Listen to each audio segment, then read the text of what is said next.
Ils ont partagé le pain, ils ont partagé le feu.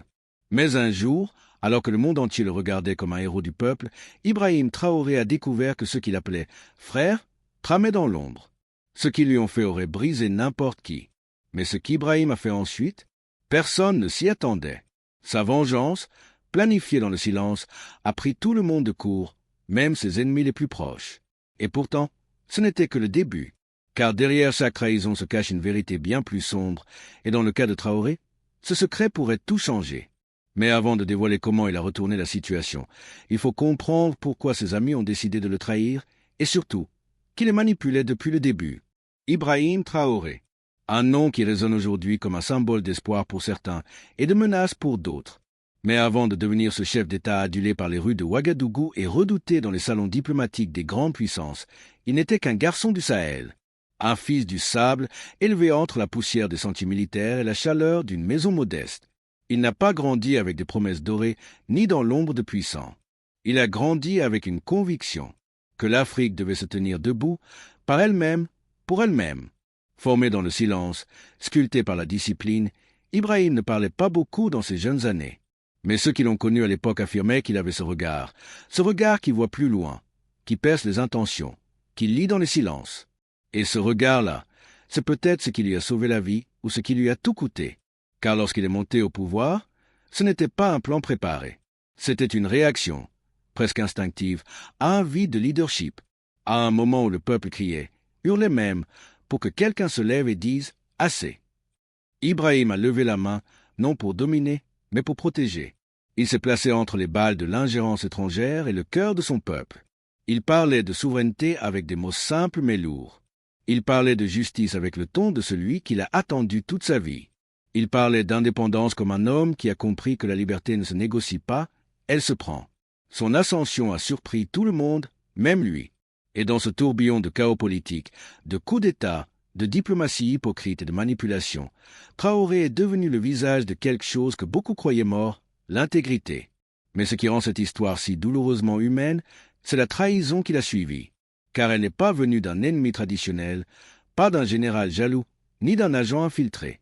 Non, elle est venue de là où il ne regardait plus, de son cercle, de son propre sang, pourrait-on dire, un ami d'enfance, un frère de guerre, un homme qu'il avait nourri, protégé, promu, un homme à qui il avait confié non seulement des responsabilités politiques, mais une part de son âme.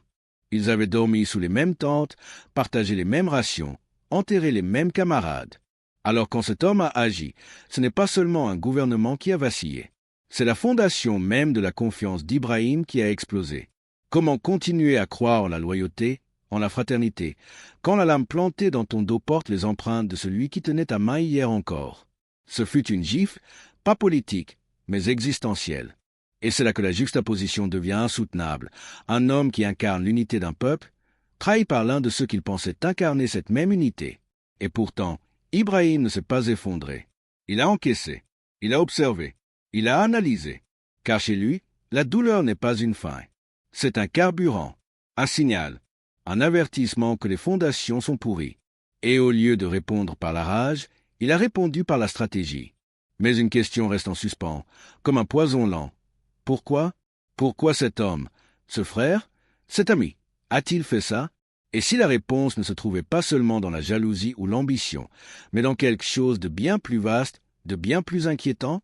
Des années plus tôt, avant les acclamations, avant les drapeaux brandis à son nom, Ibrahim Traoré n'était qu'un lieutenant parmi tant d'autres. Silencieux, méthodique, pas encore une figure politique, mais déjà un mystère vivant. Il se distinguait non par l'ambition, mais par l'intégrité. Là où d'autres acceptaient discrètement des valises d'argent pour fermer les yeux, lui, il fermait les portes. Les pots de vin n'avaient aucun effet sur lui.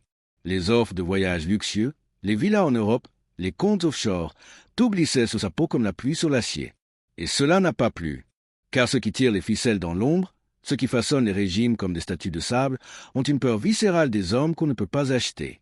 À cette époque, dans une base militaire reculée, un officier plus âgé, le regard fatigué mais lucide, lui glissa discrètement ces phrases. « Fais attention à ceux qui sourient trop, surtout quand ils t'applaudissent. » Ibrahim, encore jeune, ne comprit pas tout, mais il grava ces mots dans un coin de son esprit. Et c'est cette même phrase qui allait revenir le hanter bien des années plus tard. Car le pouvoir, lorsqu'il arrive soudainement, révèle des vérités que l'on aurait préféré ignorer. Lorsque Traoré accède à la tête du pays dans un climat de tension extrême, il ne le fait pas pour la gloire. Il le fait parce qu'il sent qu'il n'y a plus personne pour tenir la barque. Le peuple souffre, les frontières sont infiltrées, les ressources disparaissent, et les puissances étrangères, sous couvert d'aide humanitaire ou de coopération, installent lentement leurs griffes. Mais ce qu'Ibrahim ne voit pas venir, c'est que la véritable menace ne vient pas de l'extérieur. Elle vient de ceux qu'il a lui-même hissés à ses côtés. Des hommes qui, autrefois, marchaient à ses côtés dans la poussière brûlante des entraînements, qui partageaient ses idéaux ou faisaient semblant de le faire. L'un d'eux, son conseiller personnel, presque un frère d'armes, est de ceux-là. Ils mangent à la même table, ils rient aux mêmes blagues, ils partagent des secrets de stratégie. Mais dans les couloirs feutrés d'un hôtel de Ouagadougou, loin de regard, cet homme signe un accord. Avec qui? Avec ce qu'Ibrahim avait toujours tenu à distance. Officiellement, le document parlait de stabilisation régionale, de coopération pour la sécurité. Mais dans les marges, dans les zones d'ombre, il s'agissait d'accès aux ressources stratégiques, de concessions minières, d'implantation de forces extérieures déguisées en mission de paix. Ibrahim le découvre, presque par hasard. Un informateur lui transmet un enregistrement. Les voix sont claires, les intentions aussi, et parmi elles, la voix de celui qu'il appelait frère.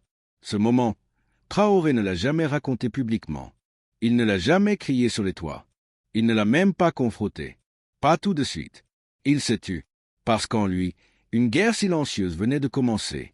Pas une guerre contre l'ennemi, mais une guerre contre la trahison. Et ce silence, beaucoup l'ont mal interprété. Certains y ont vu de l'ignorance, d'autres de la faiblesse.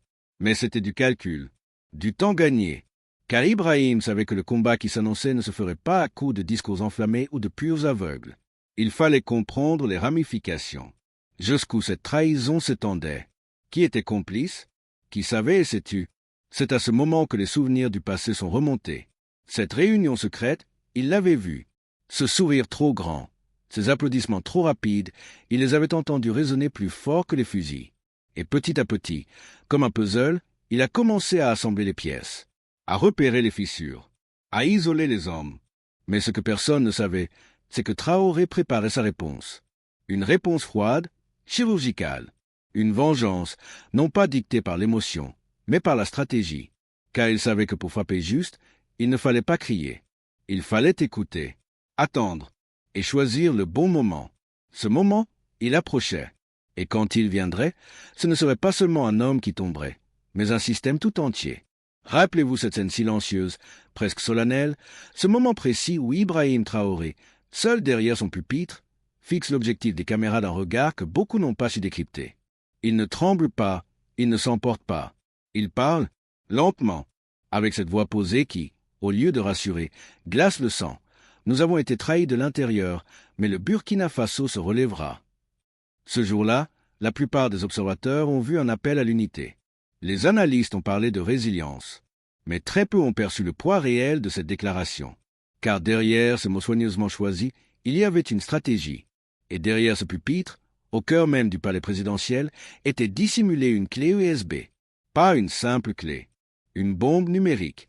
Elle contenait des heures d'enregistrement de conversations secrètes, de réunions discrètes, de messages cryptés interceptés, des accords signés à l'encre de la trahison, des visages familiers, des voix connues, et surtout, des aveux. Ce jour-là, Traoré n'a accusé personne. Il aurait pu, il en avait les moyens, les noms, les preuves, les circonstances. Mais il savait que dans cette guerre invisible, le premier à crier est souvent celui qu'on réduit au silence. Il a choisi une autre voie. Il a choisi le silence actif, le regard direct, le doute planté dans les esprits. Et c'est là que la mécanique de sa vengeance est mise en marche. Ce n'était pas une explosion. C'était une infiltration, une stratégie d'ombre. Chaque parole prononcée ce jour-là était un rappel, un retour subtil aux avertissements passés. Faites attention à ceux qui sourient trop. Voilà ce que ce discours voulait vraiment dire. Ce n'était pas une allocution, c'était une manœuvre. Mais la question qui obsède tous ceux qui ont suivi cette affaire depuis ses débuts est plus insidieuse. Pourquoi? Pourquoi ces hommes, ces alliés, ces compagnons d'armes ont-ils trahi? Le pouvoir? Certainement. L'argent? Probablement. Mais si c'était plus que cela, et s'ils n'étaient que des pions dans une partie d'échecs à l'échelle continentale, en revisitant les archives de ces premières années, on découvre que plusieurs des traîtres identifiés avaient déjà des liens, discrets mais vérifiables, avec des réseaux d'influence étrangers. ONG masquant des opérations d'espionnage, fondations finançant des projets éducatifs dans des zones stratégiques, diplomates trop curieux pour être honnêtes. Ces noms-là reviennent, encore et encore, comme s'ils formaient la toile d'une conspiration plus vaste. Et si cette trahison n'était que la première pièce d'un plan bien plus profond, un plan destiné à affaiblir toute tentative d'émancipation véritable, pas seulement au Burkina Faso, mais dans toute l'Afrique de l'Ouest. En regardant les événements qui ont suivi, les tensions au Mali, les pressions économiques en Guinée, les soulèvements orchestrés en Côte d'Ivoire, une logique sombre semble émerger. La désunion organisée, le chaos contrôlé, la souveraineté sabotée de l'intérieur. Et à chaque fois, des figures montantes, populaires, indépendantes, subitement neutralisées. Est-ce une coïncidence ou un schéma précis, pensé pour empêcher toute renaissance panafricaine? Traoré, en découvrant les ramifications de la trahison, semble avoir compris qu'il ne s'agissait pas uniquement de se protéger lui-même, ni même de protéger son peuple. Il s'agissait de déjouer une opération continentale. C'est ici que le lien avec le passé devient plus troublant. Car certains des noms impliqués dans cette trahison faisaient aussi partie d'anciens régimes, impliqués dans des accords secrets avec des multinationales et des entités géopolitiques puissantes. Des documents retrouvés dans des coffres abandonnés, des enregistrements audio datant de plus de 10 ans, et même des témoignages d'anciens officiers désormais exilés, confirment l'existence d'un projet invisible, un terme codé utilisé dans certaines communications internes. Et ce projet ne visait pas uniquement à faire tomber Ibrahim Traoré, mais à empêcher que n'importe quel leader émergent ne remette en question le statu quo. Un statu quo où l'Afrique reste dépendante, divisée et silencieuse. Alors que vous lisez ceci, vous vous demandez peut-être jusqu'où allait ce plan? Qui tirait réellement les ficelles? Et pourquoi avoir attendu pour frapper? La réponse est terrifiante. Car ce que vous allez découvrir dans le prochain chapitre ne concerne pas uniquement la politique. Cela touche à la guerre psychologique, à la manipulation de masse et à l'asservissement systématique des ressources et des esprits. Ce n'est pas une histoire de trahison personnelle. C'est un complot contre une idée. L'idée que l'Afrique pourrait se lever. Libre, forte, unie. Et si Ibrahim Traoré n'était que le premier domino d'un mouvement bien plus grand, alors sa vengeance n'était que le début. La vengeance d'Ibrahim Traoré ne fut ni criée, ni éclatante. Elle n'a pas trempé ses mains dans le sang, mais dans la vérité. Une vérité glaciale, brutale, que même ses adversaires n'avaient pas anticipée. Le lendemain de son allocution, sans bruit, sans convocation médiatique, 3 figures majeures du gouvernement disparurent des écrans radars. Officiellement, ils étaient partis en congé prolongé. Officieusement, ils avaient été exfiltrés en urgence vers un pays tiers. L'objectif? Éviter un scandale international qui aurait non seulement mis à genoux le Burkina Faso, mais exposé des alliances souterraines impliquant des gouvernements occidentaux, des multinationales de la défense et même des institutions humanitaires camouflant des opérations d'influence. Mais ce qui a réellement choqué tout le monde, c'est ce que les enquêteurs ont trouvé dans le coffre-fort du conseiller personnel de Traoré. Derrière une double paroi blindée, protégée par un système de reconnaissance biométrique non déclaré, ils ont découvert 3 objets. Le premier, un passeport diplomatique délivré par un pays étranger, souvent cité dans les affaires d'ingérence géopolitique. Le second, un contrat signé, noir sur blanc, avec une société militaire privée opérant dans plusieurs zones de conflit en Afrique, contractuellement engagée à intervenir en cas de rupture de l'ordre institutionnel. Le troisième est le plus glaçant, une lettre.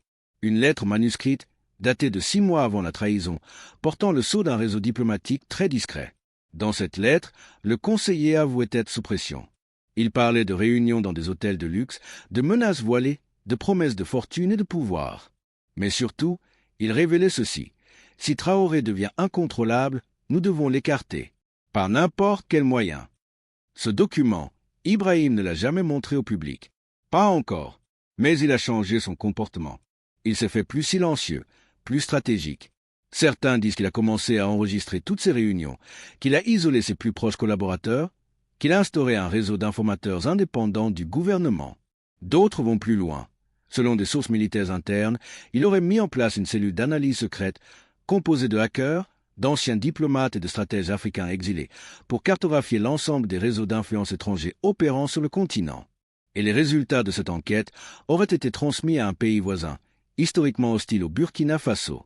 Quelques semaines plus tard, comme par enchantement, ce pays a changé de position. Plus d'hostilité, plus de déclarations agressives.